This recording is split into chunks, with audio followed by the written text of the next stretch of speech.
Le Grand Matin Sud Radio, 7h-9h, Patrick Roger. Et l'invité ce matin, Manuel Bompard, député La France Insoumise des Bouches-du-Rhône. Bonjour Manuel Bompard. Bonjour. Le projet immigration à l'Assemblée, les menaces de coupure de courant, les grèves à répétition à la SNCF, la retraite à 65 ans, et puis les positions de La France Insoumise aussi. Et puis le travail à l'Assemblée nationale. C'est ce que nous allons évoquer ensemble. Commençons donc par les grandes lignes du projet de loi immigration que va présenter Elisabeth Borne. Alors, c'est un débat sans vote avant de rentrer dans les détails en janvier. Schématiquement, il y a la volonté d'une plus grande fermeté dans les expulsions et de l'autre, une meilleure intégration par le travail, mais aussi la langue. C'est ce que dit le résumé un peu de ce projet de loi. Que pensez-vous, Manuel Bompard, vous, de cette orientation ? D'abord, comme vous l'avez dit, on ne connaît pas encore tous les détails de ce projet de loi, puisque cet après-midi, ce qui est organisé à l'Assemblée nationale, c'est effectivement un débat sans vote. Moi, ce que j'ai à dire sur le sujet, c'est qu'il y a un certain nombre de personnes aujourd'hui dans ce pays qui travaillent alors qu'ils sont sans papier. Je pense que la question qui est posée, c'est la question de la régularisation par le travail. Il me semble qu'aujourd'hui, vous avez des salariés dans un certain nombre de secteurs qui sont tout simplement essentiels à ce que ces secteurs puissent vivre. Donc je trouve que la question de la régularisation par le travail est une bonne chose. Pour le reste, il me semble que c'est notre devoir d'humanité de faire en sorte que quand des personnes fuient la guerre, on puisse les accueillir dans des bonnes conditions. Mais le sujet, la question qui est posée, c'est comment on fait en sorte que les gens n'aient pas besoin de partir. Et ça, je trouve que c'est toujours, si vous voulez, un impensé des débats sur l'immigration, de quelle est notre responsabilité dans les conflits guerriers dans le monde. C'est ce que vous allez dire à l'Assemblée nationale, vous, en tout cas, il me semble que quand on parle de ces questions, la question qui nous est posée, c'est la question des causes des migrations et de comment on s'attaque aux causes des migrations. Parce que personne ne peut considérer qu'on quitte son pays, qu'on quitte sa famille par gaieté de cœur. Quand on le fait, c'est qu'on est contraint de le faire. Et donc la question qui nous est posée, c'est comment on fait en sorte que les gens qui soient aujourd'hui contraints de le faire ne le soient plus demain. Alors, quelle politique faudrait-il mener pour ça ? Quand je parle de ça, je pose la question de notre responsabilité dans l'appauvrissement d'un certain nombre de pays dans le monde, dans des accords économiques qui sont des accords économiques inégaux, dans notre responsabilité dans les conflits guerriers dans le monde qui poussent des gens à partir, dans notre responsabilité... on n'est pas responsable de tout quand même, on n'est pas de toutes les guerres. Quand il y a des guerres de religion qui sont menées dans certains pays, non, mais attendez, il ne s'agit pas de dire mais c'est vrai. Il ne s'agit pas de dire qu'on est responsable de tout. Personne ne dit qu'on est responsable de tout. Vous le dites un peu là. Non, il s'agit de dire comment on fait en sorte d'agir pour faire en sorte que les causes des migrations forcées n'existent plus. Et je pense que c'est un bon débat, une bonne question de se dire quel est notre rôle à l'échelle internationale pour faire en sorte que les gens qui sont obligés de partir aujourd'hui ne soient plus obligés de partir demain. Il me semble que c'est légitime de se poser cette question. Et est-ce que certains disent, et notamment, c'est plus à droite, bien sûr, qu'il y a un lien entre immigration et insécurité, délinquance. Qu'est-ce que vous répondez à ça ? Mais je réponds que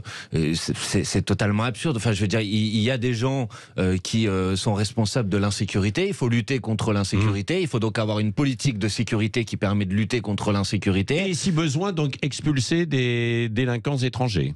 Mais je veux dire, aujourd'hui, quand vous faites quelque chose qui est illégal sur le territoire national, vous êtes sanctionné pour le fait de le faire. C'est-à-dire écoutez, il me semble que dans ce pays, il y a des lois et que quand on respecte pas les lois, on est condamné pour le fait de ne pas avoir respecté les lois. L'exécution, par exemple, des OQTF, visiblement, c'est pas très respecté. Ça, 10%. Non, mais je sais bien. Mais ça, vous savez très bien que c'est un autre problème. On peut en parler si vous voulez. Le problème de l'exécution des OQTF aujourd'hui, c'est que vous avez un certain nombre de pays d'origine des personnes en question qui n'acceptent pas le retour. Et donc, ça nécessite d'avoir des rapports de force à l'échelle diplomatique pour que quand il y ait des OQTF, elles puissent être exécutées. Mais ne mélangeons pas tous les sujets, s'il vous plaît. La question de la sécurité, c'est une question sérieuse. Il faut la traiter sérieusement avec une politique. Je dis ça parce qu'on dit que dans ce texte sur l'immigration, c'est un grand fourre-tout. Il y a énormément de choses. Oui, je le crains. C'est vrai ou pas ?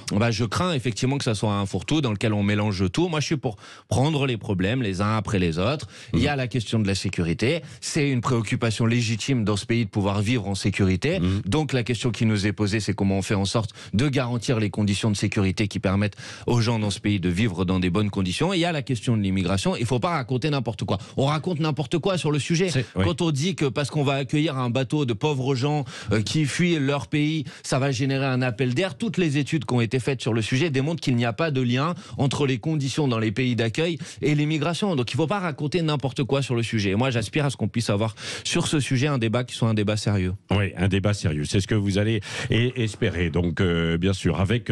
alors, débat sans vote pour l'instant. On verra dans le fond.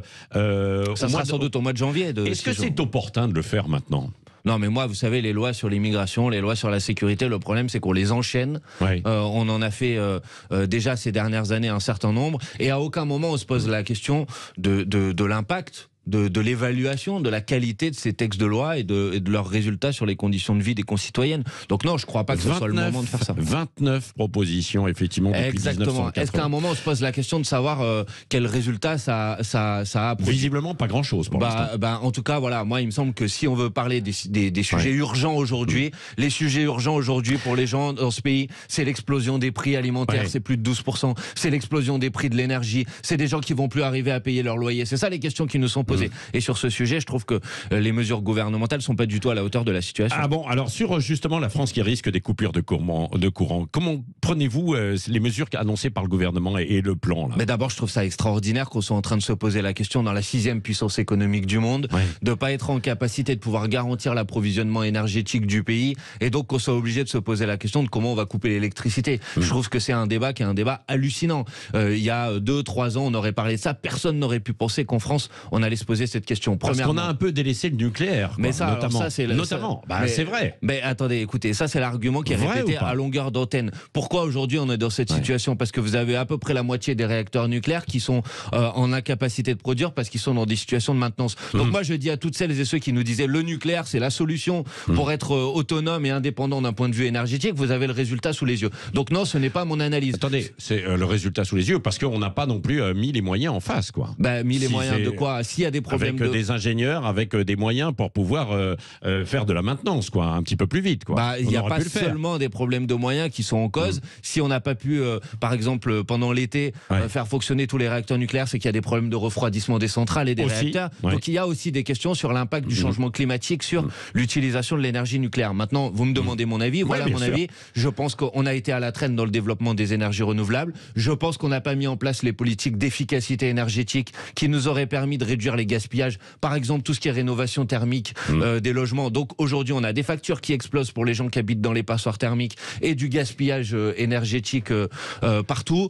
Je pense qu'on n'a pas... Elles explosent pour l'instant. En fait, c'est ça qui est assez incroyable. On dit qu'elles explosent, sauf que pour l'instant, il n'avait pas fait froid. Donc elles n'ont pas explosé pour ça. En revanche, pour si. Non mais d'accord, il n'avait pas fait froid. Mais si vous posez la question aux gens qui nous écoutent aujourd'hui... En fait, c'est pour la production, en fait, bien sûr, que ça a augmenté. Si vous posez la question aux gens qui nous écoutent... sérieusement les choses, quoi. Disons sérieusement les choses. Si vous posez la question aux gens qui nous écoutent, ils vont aller voir leur facture d'EDF ou leur facture de GRDF ou je ne sais quoi, et ils vont vous dire que ces factures ont explosé. Le prix de l'énergie pas pour se chauffer, là. C'était pas pour se chauffer, parce qu'au mois d'octobre, mais il n'a pas forcément fait très froid. Enfin bon. C'était sans doute pas pour se chauffer, mais le prix de l'énergie a explosé. Dans les logements collectifs, les chauffages étaient coupés. Donc, il faut être précis sur ce qu'on dit. Non, mais c'est raison. Mais le prix de l'énergie a explosé, c'est simplement ce que je veux vous dire. Et malheureusement, c'est sans doute un problème qui va s'accroître, et ça, je vous donne raison, puisque le froid arrive. Donc, bon, la question qui nous est posée, c'est comment on fait en sorte d'avoir des politiques d'efficacité énergétique qui soient à la hauteur de la situation. Comment on fait en sorte, s'il doit y avoir des politiques de sobriété, qui ça va concerner ? Pourquoi ça va concerner les écoles et pourquoi ça va pas concerner les panneaux lumineux qui sont dans le métro et qui permettent de faire la publicité, les immeubles de bureaux qui sont éclairés toute la nuit. Moi, je veux bien qu'il y ait des politiques de sobriété énergétique, mais qu'elles frappent d'abord les secteurs qui sont les secteurs non essentiels. Vous ne faites pas confiance au gouvernement pour les fameuses opérations de délestage, hein ? Je ne fais pas confiance. Je trouve, comme je vous l'ai dit, assez hallucinant qu'on en soit dans cette situation. Et je crains qu'on ait des choix qui ne soient pas forcément les choix les plus pertinents, effectivement. La réforme des retraites, 65 ans, âge de départ, c'est l'objectif d'Elisabeth Borne. Vous êtes toujours favorable à 60 ans ? Bien sûr, mais attendez... Vous êtes irresponsable, dit-on au gouvernement. Ce sont des propos d'un ministre qui est passé il y a quelques jours. Très bien, moi d'abord... Qu'est-ce que vous lui répondez, Manuel Bompard ? Ce qui est responsable, c'est de considérer que des gens qui aujourd'hui travaillent jusqu'à 62 ans vont être obligés de travailler dans 65 ans, quand vous savez que vous avez 25% des plus pauvres qui meurent à 62 ans, c'est irresponsable de dire que ces gens-là vont travailler jusqu'à 65 ans. Ça, c'est irresponsable. Deuxièmement, il faut arrêter de raconter n'importe quoi sur ce sujet. Il n'y a aucune nécessité économique aujourd'hui à réformer les retraites. Pour garantir à l'avenir le système. C'est ce qui est avancé par les spécialistes. Mais c'est faux. Le rapport du Conseil d'orientation sur les retraites dit que le régime des retraites est excédentaire cette année, qui va être excédentaire l'année prochaine, que Oui, mais peut-être... attention, par la suite... Peut-être, j'allais y venir, que peut-être ensuite, dans les années suivantes, il va y avoir un léger déficit et que ce déficit, il va être compensé par un excédent à horizon 2035 ou 2040. Donc, il n'y a pas de nécessité économique à réformer les retraites. C'est le rapport du Conseil d'orientation des retraites qui le dit. C'est une réforme qui est une réforme purement idéologique, qui est brutale. On va pousser des gens qui sont déjà dans des situations très difficiles quand ils arrivent à 62 ans à aller jusqu'à 65 ans. C'est une réforme qui est rejetée par 80% de la population, qui est rejetée par l'ensemble des organisations syndicales. Donc moi, j'appelle le gouvernement à abandonner purement et simplement cette réforme. Est-ce que vous êtes prêt à signer un référendum sur le sujet de la réforme des retraites? Moi, j'ai déjà dit que j'étais favorable. C'est Fabien Roussel qui annonce ça. Oui, mais bien sûr, chiche, pourquoi pas, dites quoi? pourquoi pas, chiche, un référendum. Mais le sujet qui nous est posé aujourd'hui, c'est celui de la bataille contre cette réforme. Et donc, c'est une bataille à l'Assemblée nationale, on va la mener. Et puis, c'est une bataille dans la rue. Il y a d'ores et déjà des dates qui sont prévues. Il y a un appel à manifester à l'appel de la jeunesse le 21 janvier à Paris. Nous y participerons. Oui, c'est ça. Ce sera une marche en quelque sorte aussi, de nouveau. C'est ce que je souhaite, effectivement.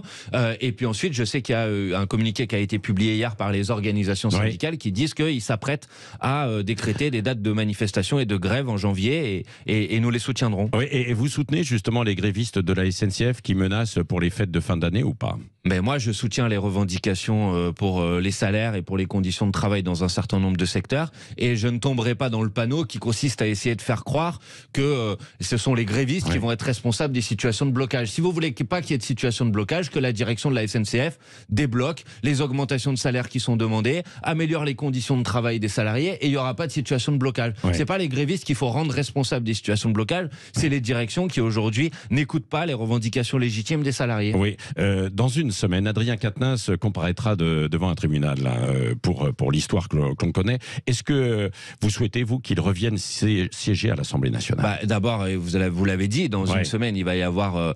alors, c'est pas devant un tribunal, hein, c'est une comparution pour reconnaissance de culpabilité sur un fait en particulier, enfin 2 faits en particulier, qu'il a reconnu lui-même, une gifle et des SMS réitérés. Il y a d'autres accusations qui ont été portées à son encontre qui n'ont pas été retenues par le tribunal. Moi, je vais attendre de voir, en tout cas c'est la position de notre groupe, quelle sera la décision à ce moment-là, et sur cette base-là, nous prendrons les décisions nécessaires. Donc il est normal qu'il y ait un calendrier judiciaire.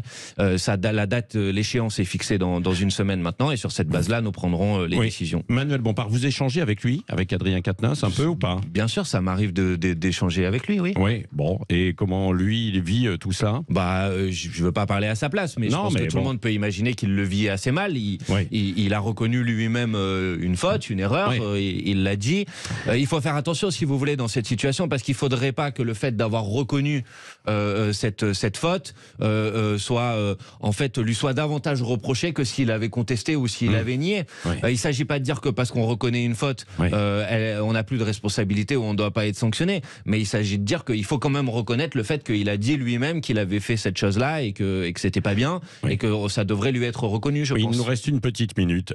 Qu'est-ce que vous répondez à l'ancien ministre Bernard Cazeneuve qui vous accuse, vous, la LFI, de fabriquer des votes d'extrême droite? Et ce que je lui réponds, c'est que entre 2012 et 2017, quand M. Cazeneuve a été ministre, l'extrême droite, elle a gagné à peu près 10 points dans les élections, et la gauche, elle en a perdu 15.